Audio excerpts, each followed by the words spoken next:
Yes, everyone. What's happening? TLP, the Liverpool Prophet, back again with another match preview. Today, we're going to be looking ahead to Liverpool's game tomorrow at Ellen Road at 5:30 in the Premier League. So, we're going to be giving you guys, I'm going to be giving you guys my score prediction, my predicted lineup video, and, well, my thoughts on the game and how I feel it will go. Apologies, everyone. I know the stream is lagging. I don't know why it's lagging.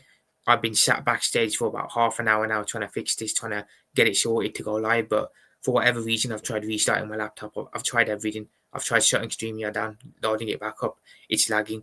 I don't know why it's lagging, but whatever. Hopefully, it's not too bad on your end, but it's bad on my end because I can see it from here. But hopefully, whatever's going on stops on its own. But yeah, I understand the stream is lagging, people. So apologies, just bear with me. I'm really annoyed myself about it, but whatever. I've got to get the match preview done, haven't I? So yeah, apologies for that, everyone. But other than that, everyone, I'm just gonna let's just get straight into the video, people. Let's just get straight into the preview. Leeds United versus Liverpool. So this is gonna be a very interesting game for sure. Leeds coming to this game off the back of a very good win against Chelsea, 3-1 at Ellen Road on Wednesday night. So Leeds are coming into this game with a lot of confidence, having just beaten Chelsea. Chelsea, who I know mugs, they're doing very, very well this season in the league and the Champions League, having just beaten Barcelona, drawing against Arsenal with 10 men. They just went to Ellen Road and Leeds dispatched of them. I watched the game back. It was a very, very solid, well organised performance by Leeds.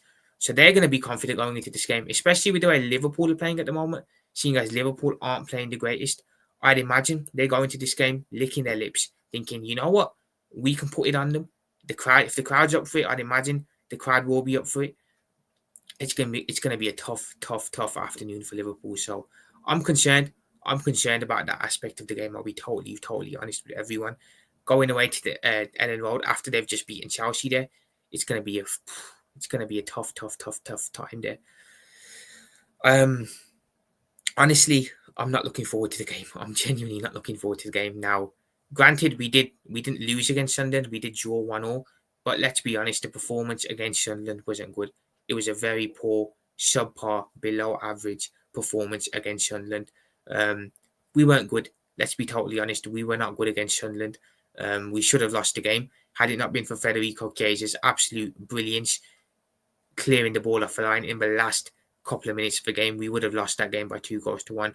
So we've got to big up Federico Chiesa because I think Federico Chiesa is the one reason why we didn't go out that game with a loss. Instead, we went out with a point. So big up to Chiesa for that. But back to the game, everyone.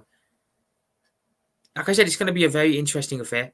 It's going to be a much tougher away trip than it was against West Ham. With all due respect to West Ham, the London Stadium is not an intimidating ground. Let's be honest about it. It's not intimidating. You know, a lot of teams go there and win. It's not a ground where people usually crap themselves, where teams go there fearful. It's not. Let's be totally real. So no disrespect to West Ham, but they haven't got a fearful ground. Leeds, on the other hand, let's be honest, the Leeds fans are proper up for it. They're always fired up. And their ground is really good. I've got to be honest. You know, they can produce some absolute brilliant nights when they want in their ground. I'd imagine they will be up. Their fans are going to be right honest from minute one. So Liverpool going away to Leeds with the crowd being the way they're going to be, it's spelling a recipe for disaster. Let's be totally honest about it. Let's be totally honest. Defensively, look, we've got to be switched on, but we're going to be probably leaky again. Let's be honest about it. We're going to probably be struggling again defensively, which is going to be, well, it's a little bit of a problem. Let's be totally honest. Against Sunderland, I thought defensively, Kanate wasn't good. Van Dijk wasn't good. They were decent against West Ham, but West Ham didn't really trouble us going forward. Let's be honest. Jesus Christ, this lag is doing my head in. It's doing my head in. That's really annoying me. But apologies. Let me get back to the talking point. West Ham didn't really trouble us much. They did not really trouble us as much as I thought they would. Sunderland, I think, troubled us a lot more. Definitely troubled us a lot more. And I thought defensively, again, Kanate was pants. Virgil was, well, it was because of him the first goal went in and we went 1-0 down. So defensively, we're just not there. We're just not good enough. We know this now. There's no point repeating it over and over again because we know that Liverpool defensively are not good. We have got problems. We've got issues that need resolving. So January can't come quicker enough for me. January cannot come quicker enough because we need to go into the market and we need to look at a couple of centre backs because we cannot stick with these two. We cannot stick with these two because yeah, you see yourself, everyone. They're just not it at the moment. Now, granted, Virgil is getting older. I'm not using that as an excuse because his level should still be what he has maintained. I don't think Virgil is finished, by the way. I still think he is. Well, he has got. He is still able to play at the top level, in my opinion. Kanate, on the other hand, I genuinely don't want to give him a new contract the way he's playing. I don't. Leeds have got players that can hurt us, let's be honest. You know, Calvert-Lewin is a very, very underrated striker. He's not great, but look, against our defence, you'd imagine he'll cause Kanate and Van Dijk problems the way they're moving at the moment.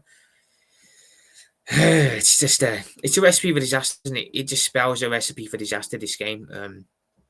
Had Leeds not beaten Chelsea, had Leeds lost to Chelsea or drawn, I would have probably been a little bit more confident coming into this game. But they've just beaten Chelsea. They've just wiped the floor with them 3-1 at Ellen Road. I'm not confident now. I'm genuinely dreading this game because I think it's a recipe for disaster.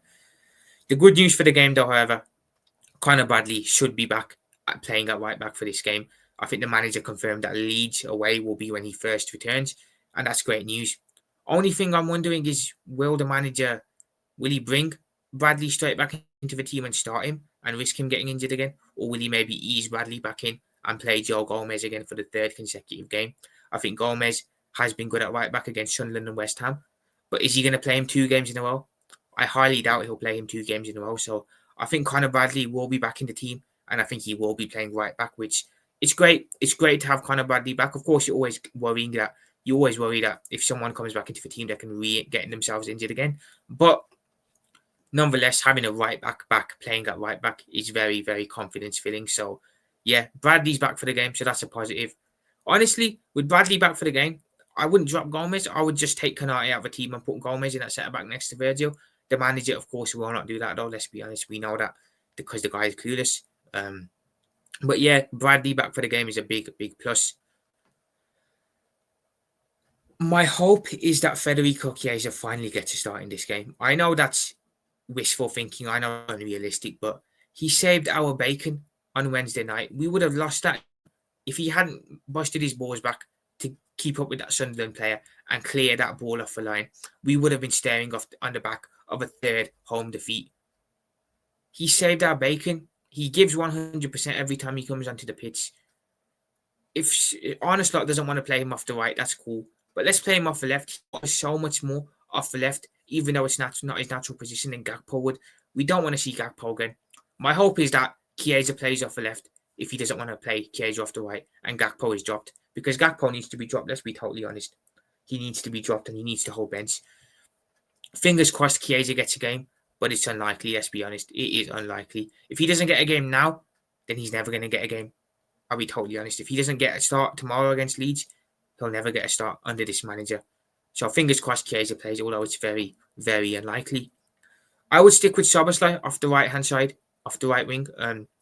Granted, he wasn't great against like I said, he wasn't great against Sunderland. I thought he was a little bit tired. He looked a little bit off, but he's been our best player this season. 100% Szoboszlai has been Liverpool's best player this season. So my hope is that he'll be back rejuvenated for this one.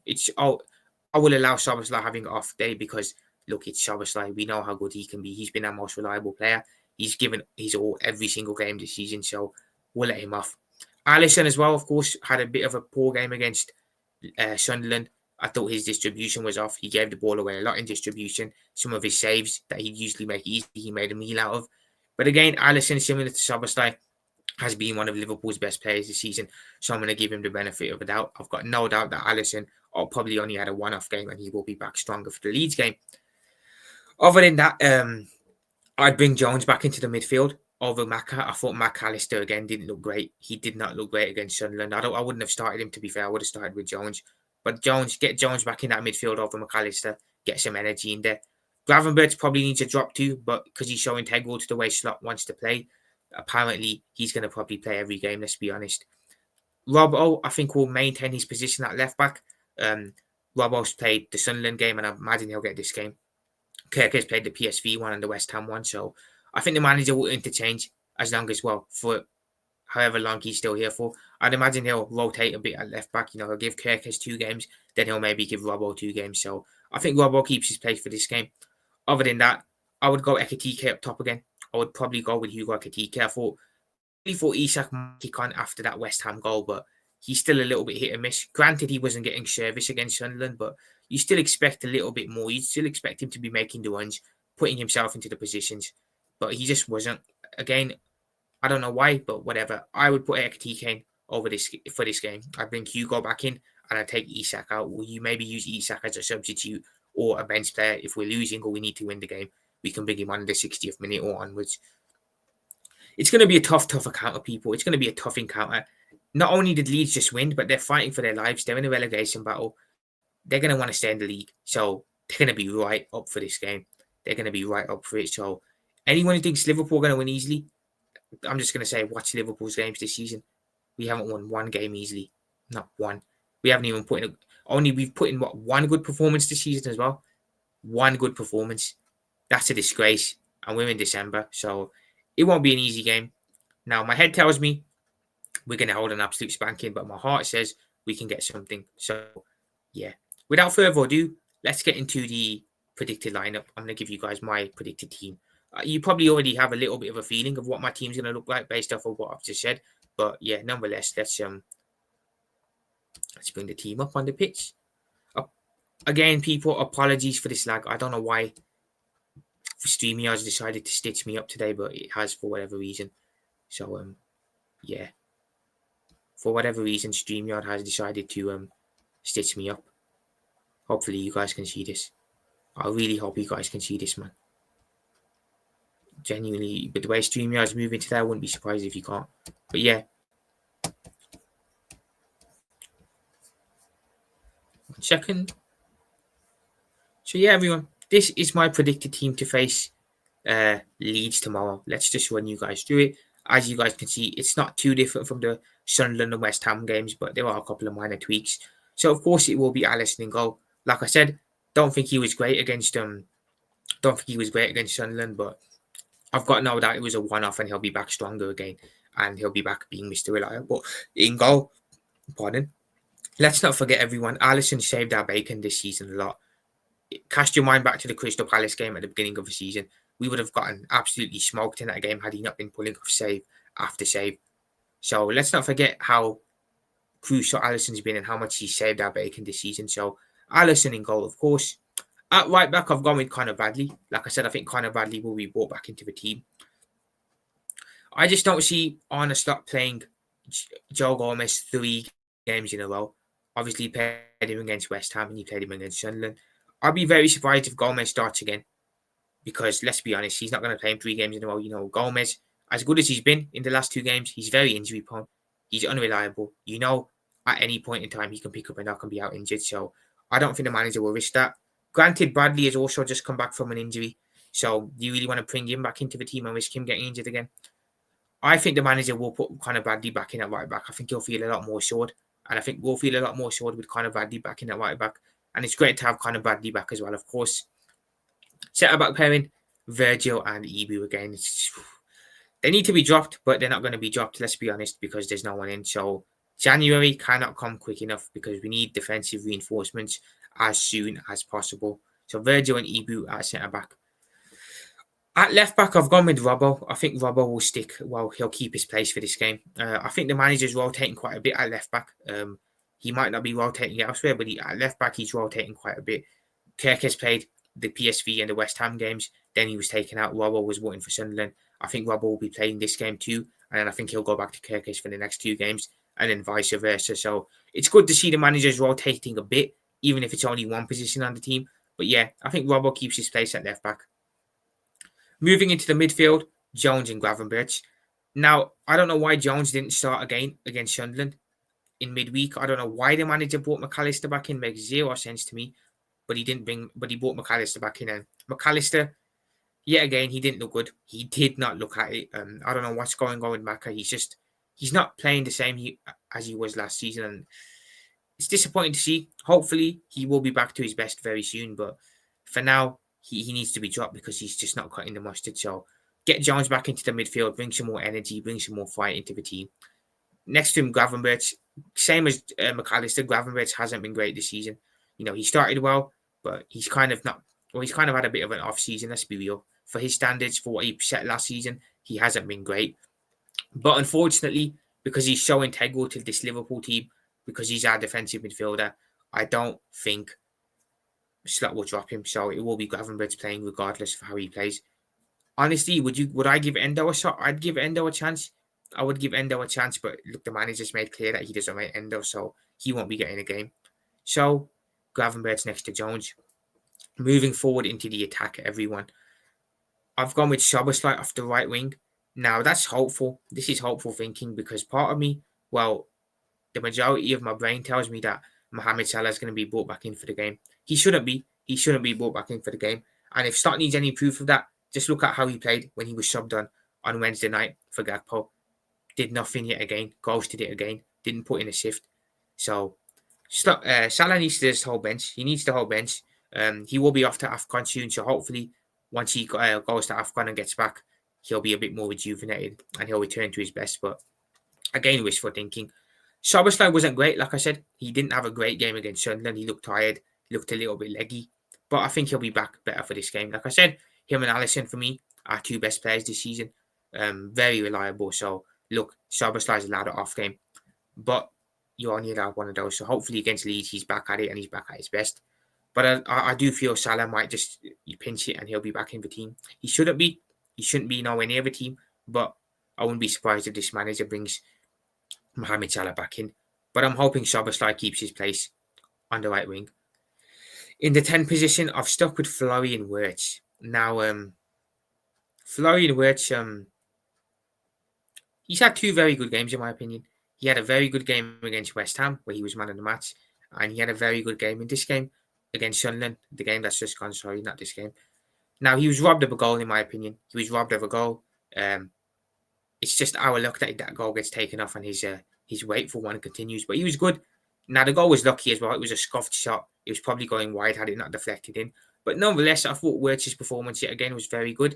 It looks like he's starting to come into his own a bit, and that's a positive sign. So hopefully, Wirtz can make it 3 good performances in a row here against Leeds. So play him in the number 10 position, of course. Off the left is where I've made the big decision here. As you can see, there's a big decision here on the left-hand side. I've gone with Federico Chiesa, everyone. I've gone with Fede off the left-hand side. I just feel he's got to start.